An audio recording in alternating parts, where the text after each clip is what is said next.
Boa noite, seja bem-vindo aos Caminhos da História. Não é todos os dias que o restauro de uma escultura, mesmo sendo sacra, merece a atenção das televisões ou até a primeira página de jornais nacionais. E, no entanto, foi isso que aconteceu muito recentemente com uma imagem, o Bom Jesus de Matosinhos. Mas também não admira, tratando-se afinal daquela que está na base de uma das mais concorridas e famosas romarias do país. E também porque estamos perante aquela que é uma das mais antigas, quem sabe se não mesmo a mais antiga imagem, escultura de Cristo crucificado em tamanho natural existente no nosso país.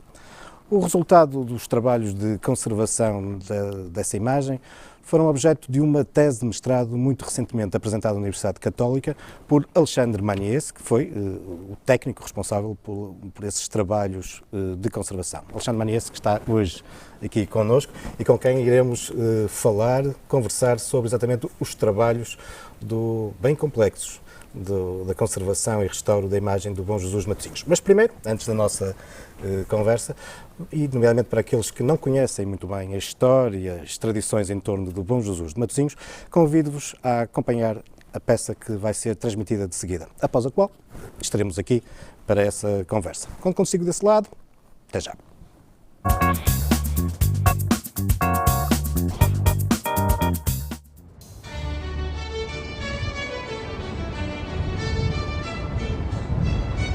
Os caminhos da história já nos conduziram por diversas vezes até este extenso areal que se desenvolve poucos quilómetros a norte da Foz do Douro. Estamos na praia de Matosinhos. Viemos, por exemplo, aqui quando evocamos aquela que é uma das mais curiosas lendas da região, a lenda que explica a origem da associação da Concha da Vieira aos caminhos de Santiago. A mesma lenda que explica, afinal, porque é que esta praia tem este curioso nome, Matosinhos. Claro que estamos a falar da explicação popular, lendária, que tem tudo a ver com um casamento de um senhor romano aqui nesta praia no ano 44, ao mesmo tempo que passava ao largo o barco que transportava o corpo de Santiago para a Galiza, para o local onde mais tarde conheceremos como Compostela, e porque o cavalo e o cavaleiro, Caio Carpo era o nome do senhor romano, se dirigiram em direção a esse barco e de lá regressaram todos cobertos, todos matizados de vieiras, passou a ser conhecido como o Matizadinho, e esta praia, a praia do Matizadinho.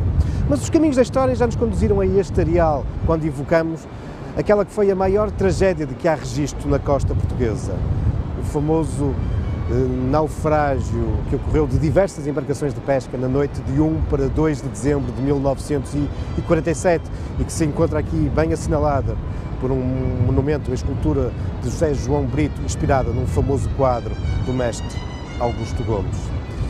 Esta praia está, de resto, repleta de outros acontecimentos, de outros factos históricos e patrimoniais de grande interesse. Como é o caso, por exemplo, de este ter sido o palco da construção, em finais do século XIX, daquela que foi a maior obra de engenharia realizada no nosso país em 800, a construção do molho do Porto de Leixões. Mas esta praia é também conhecida por um outro aspecto muitíssimo interessante. E de resto, esse outro facto ficou marcado neste areal por um monumento que, em boa verdade, hoje em dia passa muito despercebido, fruto da construção no final do século XIX do Porto de Leixão. Mas que monumento é esse? O melhor é irmos até lá.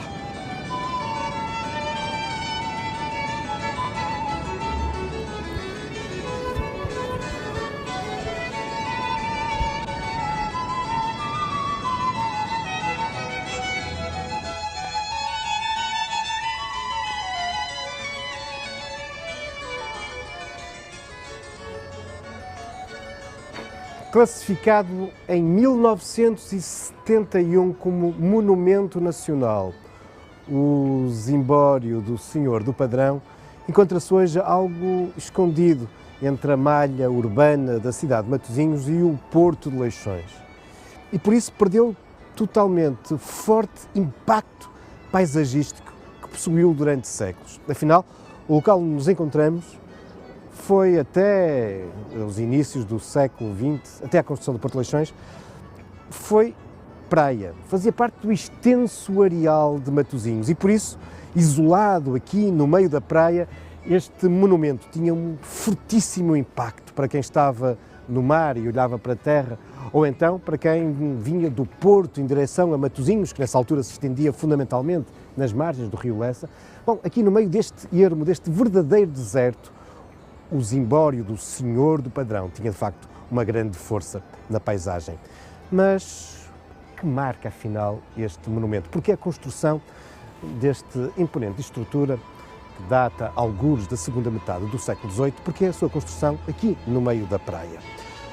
Bom, é importante chamar a atenção para uma outra construção um pouco mais pequena que fica mesmo ao lado, esta, que sabemos datar de 1726 e que cobre, salvaguarda um poço, uma fonte de água doce, o que não deixa de ser surpreendente se pensarmos que estamos de facto junto ao mar e em pleno areal, uma fonte de água doce, onde, quanto à tradição, uma mulher com uma doença de pele incurável veio aqui rezar e quando acabou a sua oração, à sua frente brotava essa fonte de água doce, à qual lavou o rosto e se viu miraculosamente curada. Tal fez com que rapidamente se construísse este monumento barroco e poucos anos depois tudo isto irá ser de facto monumentalizado com o zimbório do Senhor do Padrão. Mas o que fez vir aqui a senhora rezar, o que fez afinal construir este monumento, não foi a fonte de água. Foi a circunstância de, segundo a tradição, ter sido aqui na praia de Matosinhos, neste local, que no dia 3 de maio do ano 124, e estamos claramente no mundo da lenda, e da lenda que, para se tornar credível, tem até estes pormenores historicizantes de apresentar uma data concreta, 3 de maio do ano 124, que, dizia-vos, segundo a lenda, surgiu nesta praia uma imagem perfeita de Cristo crucificado, aquele que ficará conhecido nos séculos seguintes como o Bom Jesus de Matosinhos. Mas como é que essa imagem veio parar aqui à praia? Bom, essa é a história que vos vou contar de seguida num outro local de Matosinhos, Bouças.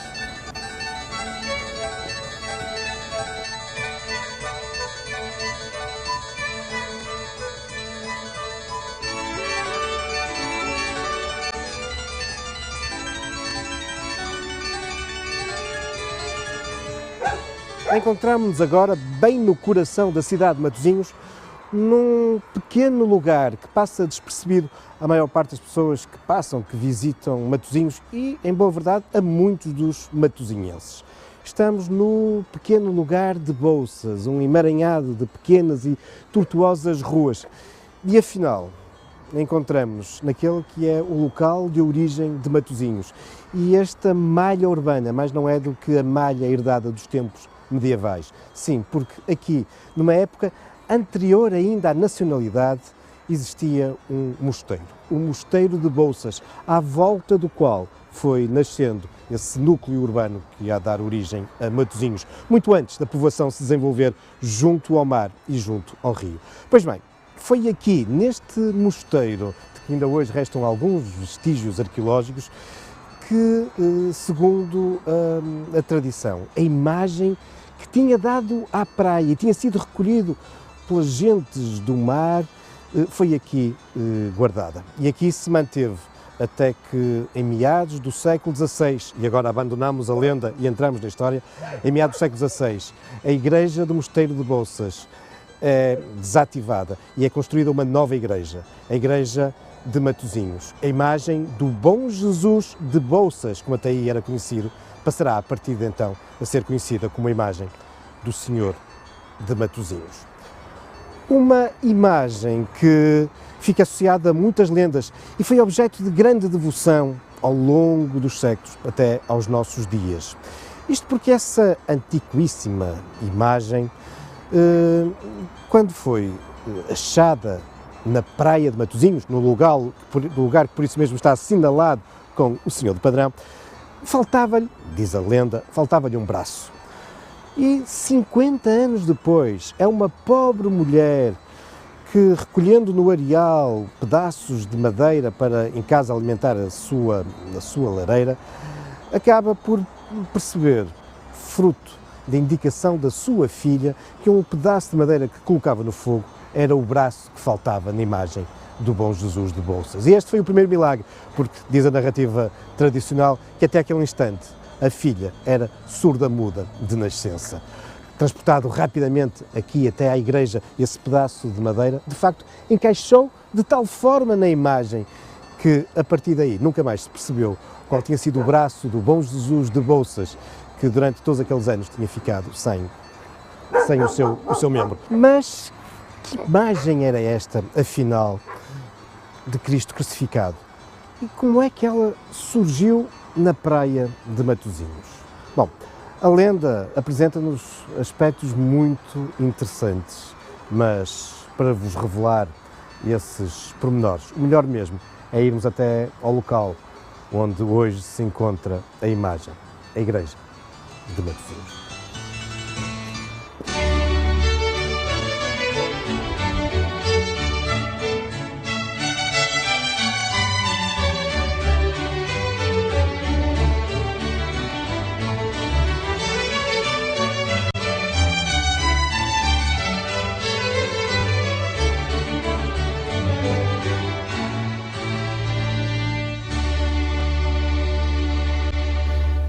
E estamos já no interior da Igreja do Bom Jesus de Matosinhos.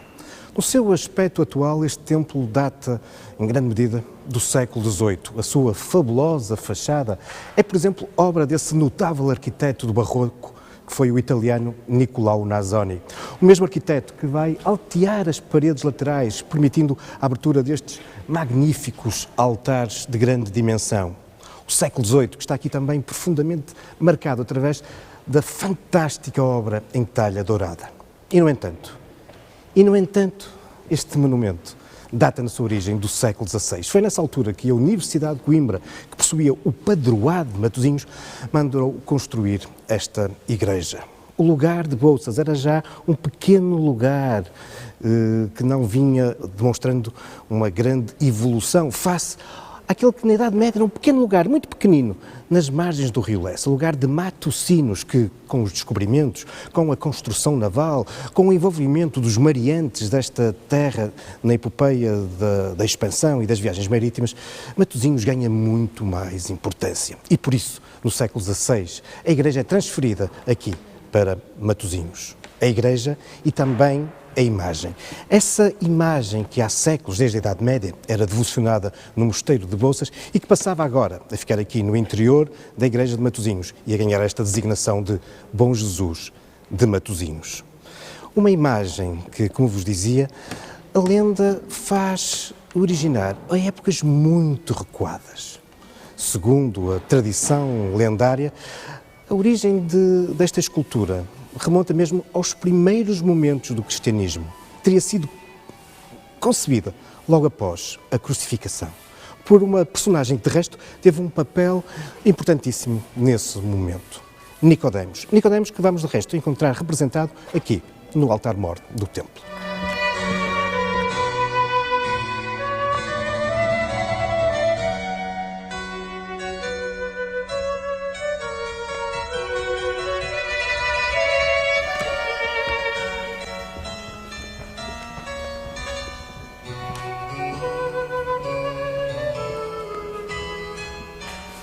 Estamos agora no interior do altar-mor da Igreja de Matosinhos. Trata-se indiscutivelmente de uma das obras-primas da talha dourada no nosso país.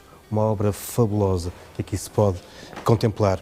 Não só a talha dourada, mas também um conjunto de cenas da paixão policromados que revelam de facto a mestria dos entalhadores e dos douradores do norte de Portugal. Uma obra que data dos primeiros anos da década de 30 do século XVIII.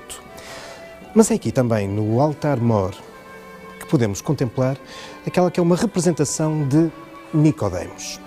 Não só Nicodemos, mas também José de Arimateia.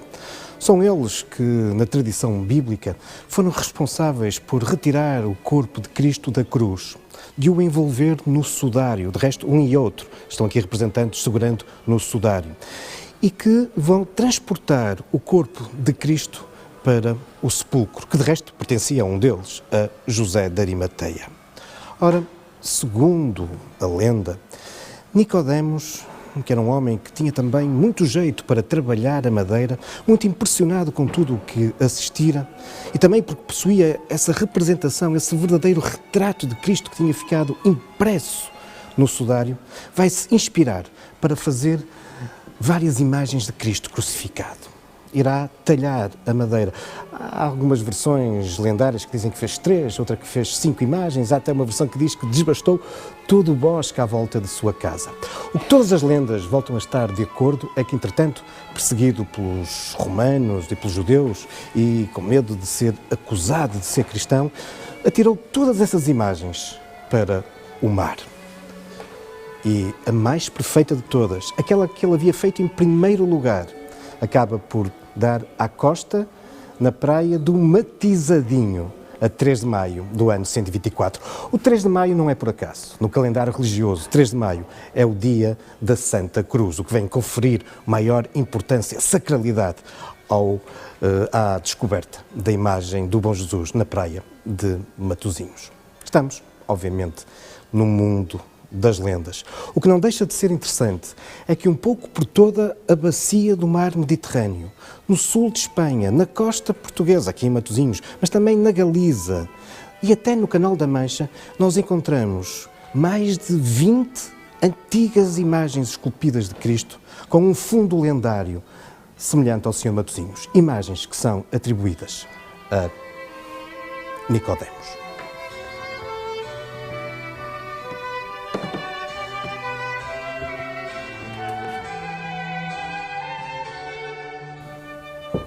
Mas estávamos, obviamente, a narrar a lenda. Qual o fundo verdadeiro em torno da imagem do Senhor de Matosinhos? Sim, porque, como todos sabemos, nos primeiros tempos os cristãos não faziam representações de imagens. Tal era visto como um sinal de paganismo, de idolatria, tal como os romanos faziam em relação aos seus deuses. Houve grandes debates no interior da Igreja para que finalmente fosse aceito fazer representações, imagens de Cristo e dos santos. Tal só acabaria por ser aceito pela Igreja Católica na sequência do famoso Concílio de Niceia, já no século VIII. Um concílio onde, uma vez mais, curiosamente, a referência a Nicodemos se torna importante como o autor de imagens de Cristo, aos quais são atribuídos milagres e que por isso justificam que a Igreja Católica entenda as imagens como um veículo de pedagogia e de devoção. Mas, se é verdade, então, que esta imagem não é tão antiga quanto pretende a lenda, não deixa também de ser verdade que estamos perante aquela que é uma das mais antigas, se não mesmo a mais antiga imagem em tamanho natural de um Cristo crucificado que existe em Portugal. Olhando para a imagem, podemos observar alguns pormenores que demonstram essa antiguidade. Por exemplo, os 2 pés estão separados. O Bom Jesus de Matosinhos não está pregado com 3 cravos, mas sim com 4. Por outro lado, é uma imagem muito estática.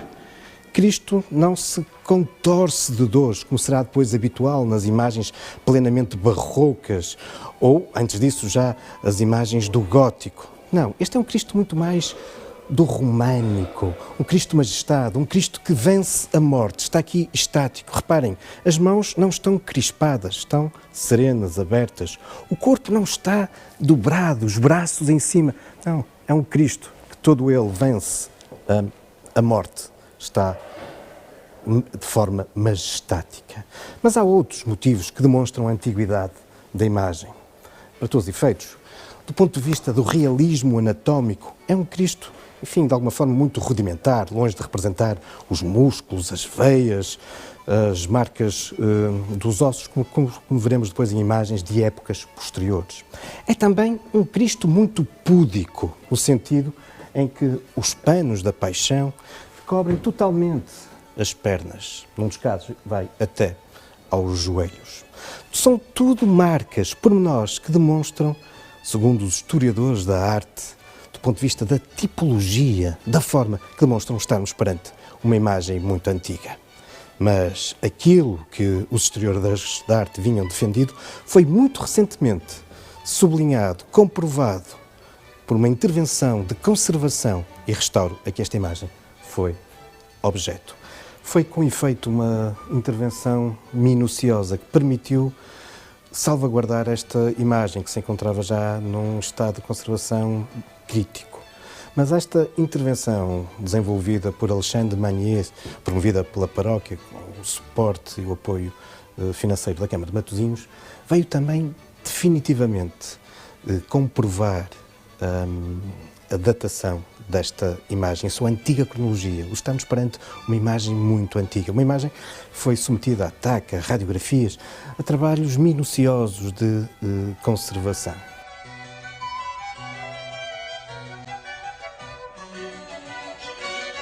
Uma imagem antiquíssima, uma imagem datada muito provavelmente do século XII, século XIII, o que a torna, como vos dizia, na mais antiga existente no nosso país.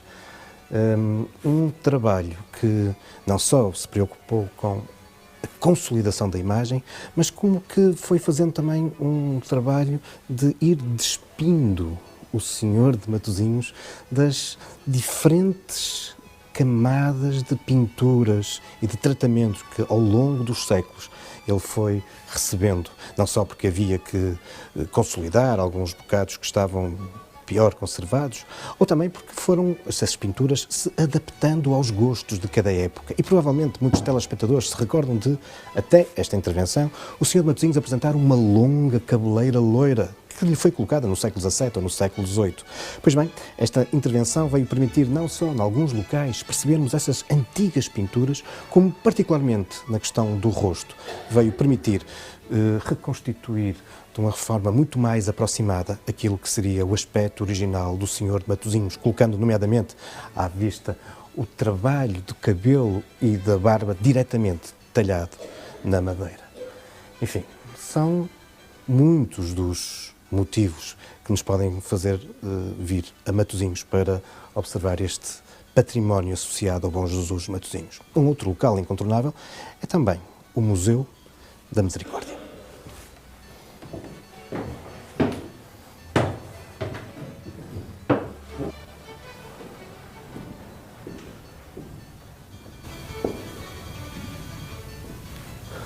Mesmo ao lado da igreja de Matosinhos, encontramos desde os finais do século XIX um outro magnífico edifício. Trata-se da sede da Misericórdia de Matosinhos, a Santa Casa da Misericórdia, herdeira, continuadora de uma velha irmandade com muitos séculos, dedicada ao culto ao Senhor de Matosinhos. É uma instituição que ao longo de todos estes séculos vem reunindo um espólio fabuloso ligado ao culto, mas também às oferendas, os ex-votos que ao longo de todos estes séculos foram sendo doados ao Senhor de Matosinhos. Aqui, no Museu da Misericórdia, encontramos, por exemplo, uma coleção fabulosa de ex-votos, muitos de aspecto naif, muito popular, na sua maior parte datados do século XVIII e do século XIX. Encontramos também miniaturas de barco, salientando, reforçando esta forte ligação que ao longo dos tempos o Senhor Matosinhos teve com as gentes do mar, mais do que com os pescadores, durante muitos séculos, com os homens que andavam embarcados nas viagens de navegação. De resto, a Irmandade do Bom Jesus de Matosinhos foi fundada exatamente por mariantes desta localidade. Um aspecto que não se pode deixar de salientar neste ano, 2014, em que se comemoram 500 anos sob a atribuição de foral a Matosinhos, em 1514, pelo rei Dom Manuel I, um foral que vinha sublinhar exatamente a forte ligação ao mar desta terra, numa época em que Portugal se evidenciava nas viagens da expansão marítima. Mas isso são seguramente outros factos, quiçá outras lendas e outros caminhos da história.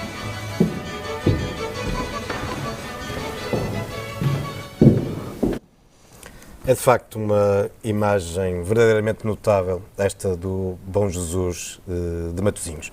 E vale a pena percebermos bem o que foi esta intervenção de conservação a que foi sujeita nestes últimos anos.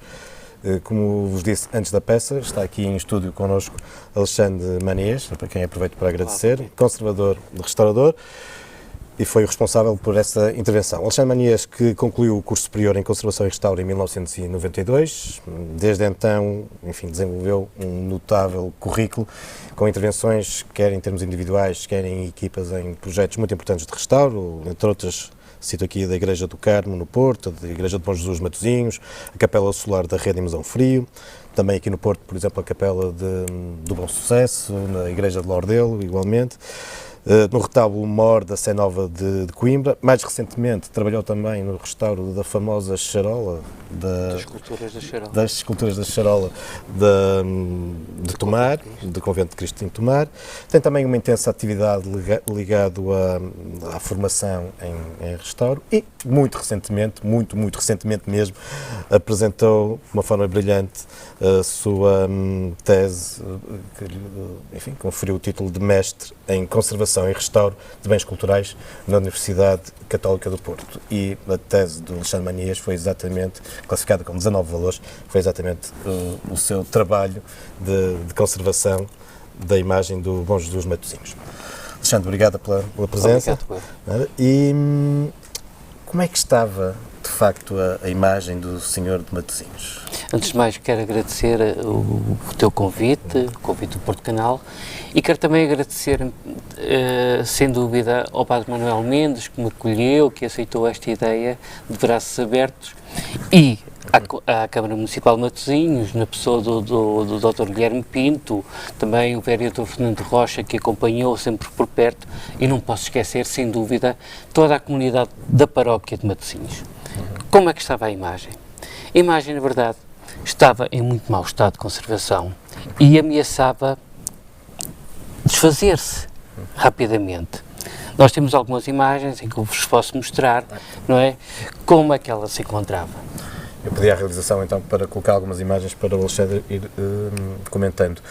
Estamos a falar de uma imagem que tem quase 2 metros de altura, não é? São cerca de 2,6 m de altura, né? 2,6 m por 1,33 m de largura máxima. E pesava? E pesava 37 quilos. É uma imagem que nós já vamos falar sobre a madeira, não é? Mas era uma madeira muito leve, né, que nos permitia manipulá-la com uma grande facilidade.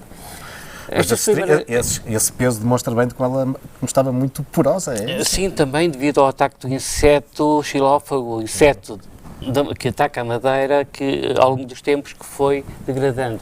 Nós podemos ver estas imagens em que o suporte, a imagem estava fixa, com os elementos metálicos, e podemos ver na imagem do lado esquerdo que o elemento metálico já não estava muito solidário com a peça. O próprio suporte, a madeira estava muito degradada. Podemos passar para a seguinte, em que nós podemos ver um elemento de latão, uma cinta de latão que foi colocada em 1967, quando as comemorações dos 50 anos das aparições de Fátima. Foi a última vez que a imagem de São Matosinhos saiu da igreja, em procissão, não é? Em procissão, em que houve uma grande pressão por parte da comunidade paroquial que a imagem saísse em procissão. E o parque decidiu que só se poderia sair se fosse reforçada. As outras imagens, eu estou ali a estrovar um pouco a imagem, não é? Em que podemos ver um elemento metálico que aflorou e a outra, os destacamentos da policromia. Ou seja, podemos passar... a própria pintura estava-se a soltar da imagem, é isso? Sim, estava a haver destacamentos contínuos, não é? Com perda significativa da pintura, da decoração. Nesta imagem, na cabeça, é bem evidente os destacamentos, as lacunas, como também outros estragos mais recentes, uma linha vertical que atravessa o nariz e os lábios da imagem. A outra imagem é a mão direita, que estava ligada com elementos metálicos e estava completamente fragmentada. Ou seja, coisas já muito recentes, não é? Sim. Tipo arames, eu recordo-me, passei por lá. Sim, tinha arames a aprender a ligar, não é? Em tempos também utilizaram uma tela e também pele, carneira, para reforçar as esculturas. Então, perante este estado, enfim, muito mal de conservação, o que é que foi feito? E foi um trabalho meticuloso. Houve a necessidade, inicialmente, de retirar a imagem da cruz, para fazer um bom tratamento. E, principalmente, para sabermos como é que se encontrava o suporte, o estado de conservação do suporte. Por nossa surpresa, nós sabíamos que a imagem estava oca, ou seja, a zona posterior estava revestida com um material. Deixa-me já agora, porque é um pormenor muito interessante, porque não fiz referência a isso na peça, mas existe um pouco a tradição de que o Santo Matosinhos é não só uma relíquia, uma vez que foi feita por alguém que tocou no corpo de Cristo, Nicodemos, mas que a própria imagem, tendo em conta essa característica de ser oca, e não sabia muito bem o que é que estaria lá dentro, havia um pouco também a lenda de que era um relicário, ou seja, de que Nicodemos, quando lançou a imagem ao mar, lá teria colocado no interior também algumas dos instrumentos da paixão de Cristo. Mas tiveste a oportunidade de... Tivemos a oportunidade de levantar os elementos e podemos passar às imagens seguintes. E nestas imagens poderão observar que a zona posterior da imagem estava revestida por placas de cortiça e uma carneira. Que é isso que nós vemos aqui nestas imagens. Na imagem do lado esquerdo, a ser levantado. O suporte, na verdade, não encontramos qualquer tipo de relíquia no interior da imagem. O que encontramos foi um suporte muito degradado, em que em tempos utilizaram óleos e resinas para proteger a imagem.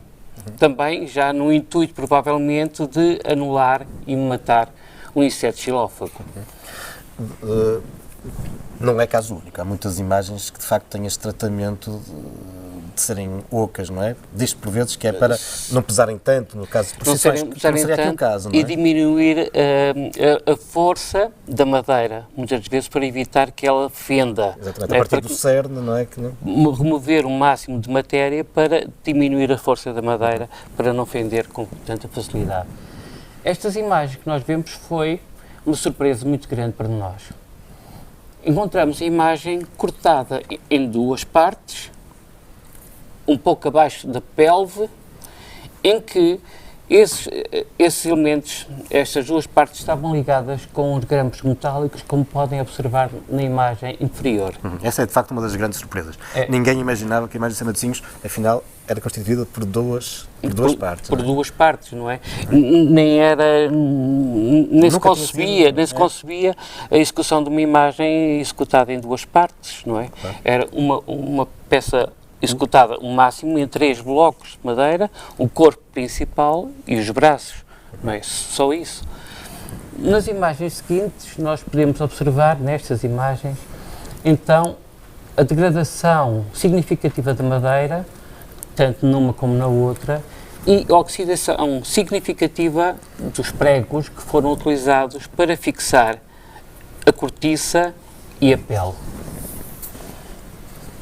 Na seguinte, vemos então os grampos metálicos colocados. Sim, de facto aqui é muito evidente as duas partes da imagem, não é? Bem evidente as duas partes da imagem, em que temos também uma fenda vertical que separava as pernas. A nossa explicação, a explicação que encontramos para isto reside que provavelmente a madeira, mesmo assim, fendeu, ou surgiu uma fenda entre as pernas, e para que a fenda não se propagasse ao resto do corpo, cortaram-na neste ponto. Então aí utilizaram grampos metálicos para fazer a fixação. Outra grande surpresa, que depois veio a ser confirmada pelo exame radiológico, tem a ver com a cabeça. Podemos ver estas imagens também. A cabeça, como podem ver na imagem do lado esquerdo superior, não é? Estava revestida por telas e gessos. A radiografia, que já iremos ver em seguida, não é? Revelou a presença de um elemento que se assemelhava a uma coroa.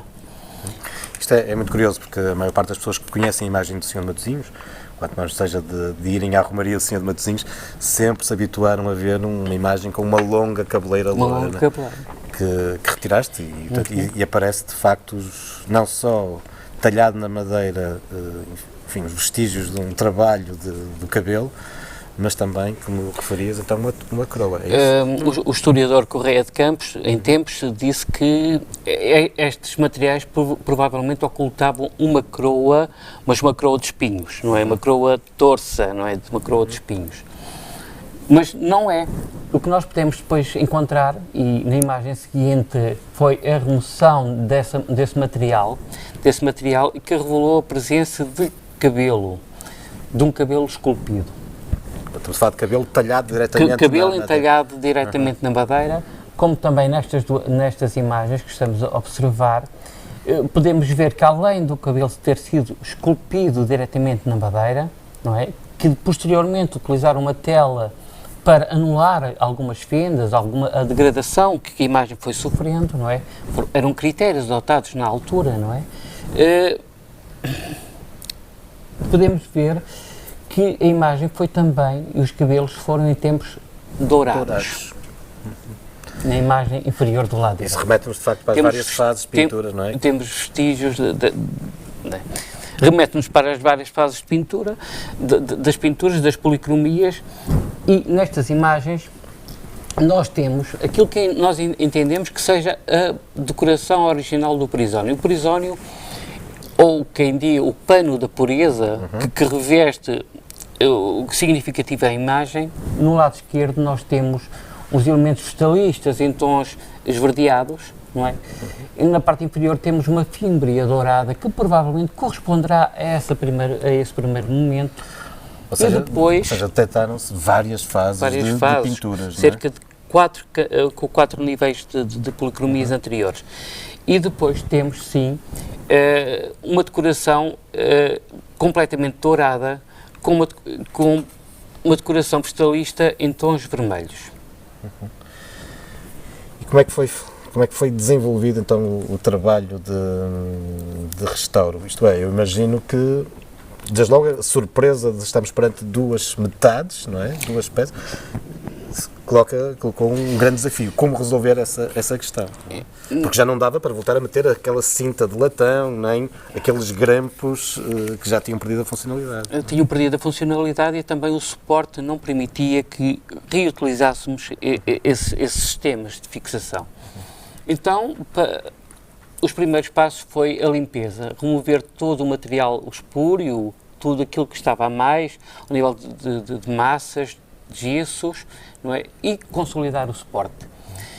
Executamos. É verdade que havia pinturas muito recentes, com tintas... enfim. Sim, as mais recentes remetem-nos para o século XX, não é? Não sei, poderá ser década de 1910, 1930, porque a presença do branco de titânio identifica e que é característico de tintas utilizadas a partir do século XX. O que nós podemos ver de seguida foi uma das fases era necessário então fazer a ligação das partes do corpo da imagem. Para esse efeito foi executado um molde em madeira de uma parte do corpo que era necessário unir. Ou seja, aquela imagem do lado esquerdo a imagem do lado esquerdo foi um modelo executado em madeira para testarmos uma solução que queríamos, se calhar, aplicar na imagem. E que foi essa que depois foi adotada. Então, neste modelo de madeira, nós utilizamos fibras de carbono e uma resina epóxida para executar esta ligação. A escultura, este modelo foi executado pelo entalhador Manuel Silva E as fibras de carbono foram dispensadas por uma empresa sem qualquer custo, não é? Pelo engenheiro Farinha dos Santos. Nestas imagens nós podemos já ver a ligação, tanto a ligação das duas pernas, como também da parte superior à inferior do corpo. Utilizamos os rasgos dos grampos que existiam dos grampos metálicos, dos rasgos originais, e procedemos então à ligação e depois ao nivelamento de todas aquelas camadas. Há aqui um elemento que me esqueci de referir, que prende-se com parte significativa do prisónio estava revestido por uma tela. Essa tela, como podemos ver, ocultava várias fases da policromia e da decoração da imagem. Achamos, e isto foi um trabalho de equipa, de uma vasta equipa que colaborou, desde conservadores, restauradores, historiadores, engenheiros, pároco também, que esteve envolvido, entendemos que não deveríamos voltar a colocar. Aqui é uma fase da limpeza da carnação, em que temos dois momentos da limpeza. É de facto impressionante. Eu chamo a atenção dos telespectadores, por exemplo, na imagem do lado esquerdo, vemos do lado esquerdo a cor como a imagem se encontrava antes da intervenção, aquele tom muito cinzento, muito escuro, não é? E do lado direito, enfim, a carnação já depois de limpa, não é? Tem uma boa qualidade, porque é perceptível também um pouco os veios, não é? O pintor desenhou as veias, não é? Do corpo da imagem. A imagem do lado direito é uma fase de remoção mecânica do branco que revestia o prisónio, não é? Que revestia o prisónio e que entendemos que teria que ser removida. E aqui vemos uma inovação que o Alexandre concebeu para a imagem, não é? Foi uma ideia sugerida pelo engenheiro Daniel Quintan, porque muito foi discutido também como voltar a dar estabilidade à imagem sem recorrer aos elementos metálicos que fixavam lateralmente. Ou seja, o que nós estamos a ver é uma forma de voltar a colocar a imagem, suspender a imagem junto à cruz, não é? Suspender a imagem na cruz e todo o peso fica suspenso neste elemento em aço inox. Não é? Não fixa, não há descarga nenhuma do peso nem nos pés e as mãos estão completamente aliviadas da força. Também isto confere um pouco mais estabilidade. Outro resultado da intervenção foi de facto o retirar da cabeleira e o devolver daquilo que seria então a imagem, um aspecto mais próximo do rosto original, não é? É isso que nós estamos o mais próximo do original, porque não faria, mais uma vez, sentido estarmos a revestir e encobrir um elemento que seria o mais próximo do original, o cabelo entalhado e a linha que correspondia à coroa. Se for possível voltar a ver a imagem de novo, eu gostaria de mostrar. A imagem do lado direito foi uma solução encontrada porque em tempos, com a aplicação da cabeleira, foi necessário arredondar a parte superior da cabeça, que corresponderia a uma coroa, e nós não sabemos que tipo de coroa, mas para rematarmos de uma forma condigna a imagem, optamos por esta solução. É uma coroa feita com folha de madeira, não é? Que depois foi dourada. Alexandre, em todo este trabalho, temos estado aqui a conversar sobre isso, sobre o trabalho minucioso e sobre as técnicas, mas para lá das técnicas mais ou menos habituais que os técnicos como o Alexandre utilizam, avançam-se por algumas formas, enfim, se calhar para os espectadores um pouco surpreendentes, não é? Estou a falar de raio-x e... Aliás, eu lembro-me que quando a imagem de São Matosinhos foi ao raio-x, mereceu a primeira página de alguns jornais. Não foi no raio-x, foi a tomografia computadorizada. Não sei se podemos também ver algumas imagens dessas fases e se o Alexandre nos puder comentar também.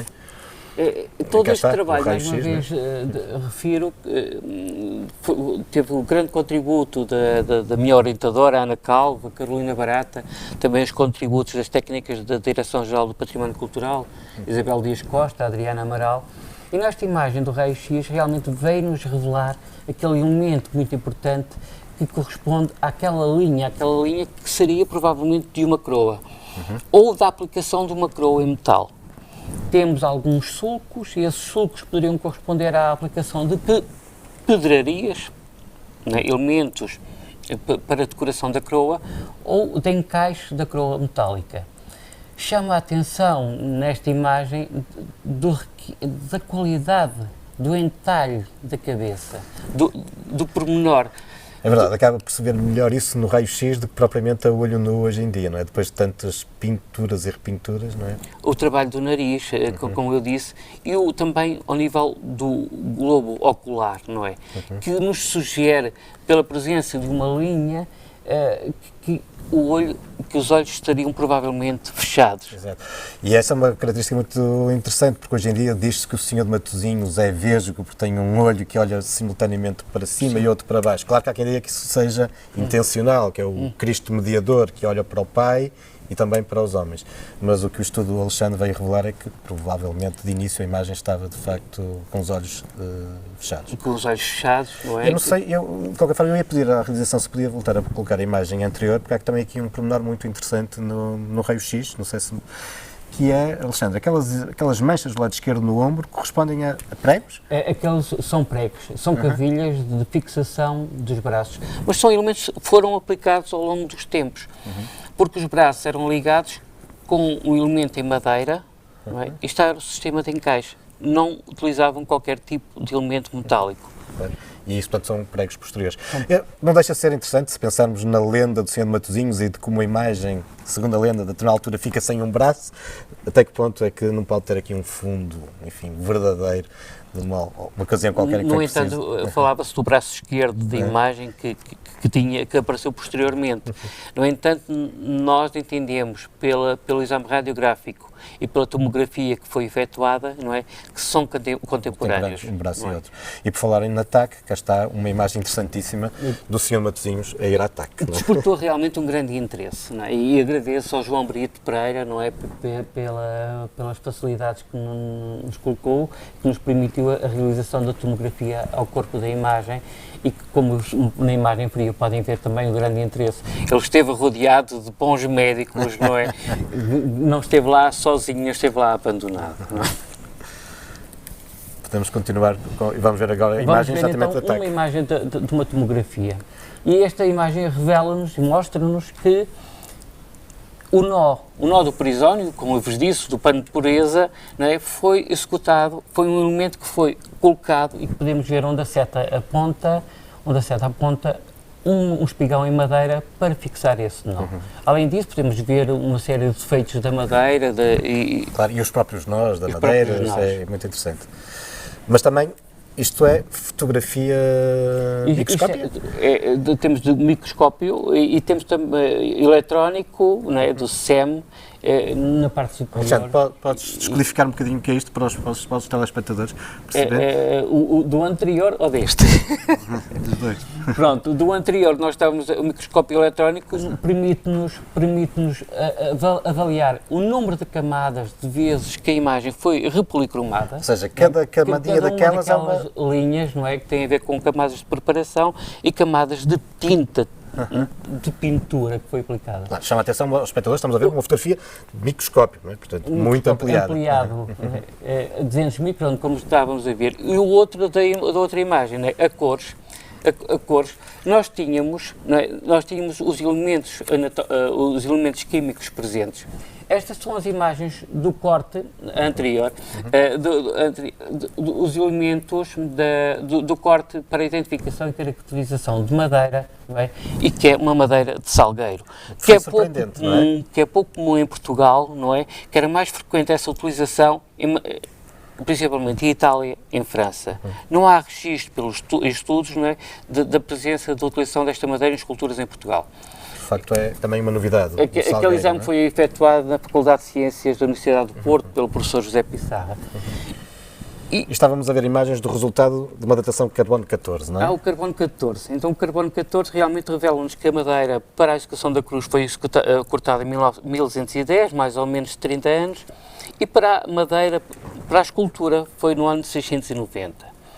O que nos parece, levanta aqui algumas dúvidas, algumas questões, é assim, provavelmente a escultura para a madeira terá sido provavelmente cortada nesse ano, a não ser que tenha havido uma contaminação da amostra, ou terá sido a utilização de um elemento, um bloco muito grande de madeira para a execução desta imagem, e que estaria provavelmente numa igreja, onde teria apanhado muito fumo, não é? E talvez tenha havido essa alteração.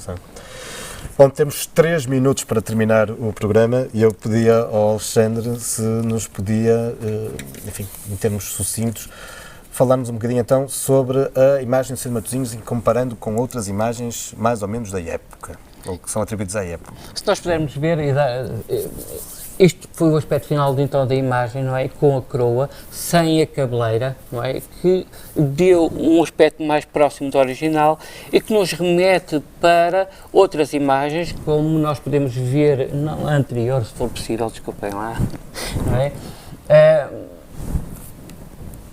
Em que nós podemos ver, anterior, aqui. E nós temos a imagem do Bom Jesus de Matosinhos, do lado esquerdo, a imagem do Corajode, a imagem que está presente no Museu do Louvre, e temos a outra imagem que está presente, que está exposta no Museu da Torre de Pisa. E são imagens também datadas, ou que costuma-se atribuir ao século XII? Século XII, segundo quartel e meados do século XII. Vemos aqui depois estas questões de pormenor ao nível da forma como a barba enrola em vírgula, que está presente tanto na imagem de Corajode como também no Bom Jesus de Matosinhos. De facto, imagens muito semelhantes. São muito semelhantes. Isto, e podemos ver então assim, a evolução da representação das imagens. Então, apontamos que a imagem do Bom Jesus de Matosinhos seja então de finais do século XII, princípios do século XIII, não é? Porque depois, a partir daí, as imagens vão evoluindo e o provisório vai subindo gradualmente até deixar descoberto por completo os joelhos. Alexandre, havia de facto muito mais para falar, é de facto um tema apaixonante e eu agradeço a tua presença, mas ia pedir só mesmo, rapidamente, qual tem sido a reação da comunidade a esta intervenção e, enfim, a toda a forma como passou o processo. No decorrer do processo de tratamento, conservação e restauro da imagem, procedemos a 2 apresentações do trabalho. E a comunidade foi convidada e apareceu em grande número. E foi muito receptiva e compreendeu muito bem estas alterações. O Senhor de Matosinhos continua a ser o Senhor de Matosinhos e será sempre o Bom Jesus de Matosinhos. Não é? E é bom que as pessoas se aproximem cada vez mais dele e o apreciem a qualidade técnica, a qualidade artística da imagem. Sim, senhor. Alexandre, agradeço uma vez mais a colaboração. Muito obrigado. E ficam convidados, obviamente, para irem até à Igreja de Matosinhos ver o resultado desta intervenção, enfim, e contactar com aquela que é uma das preciosidades da arte medieval do nosso país. Bom, resta-me despedir, marcar encontro nos Caminhos da História na próxima semana.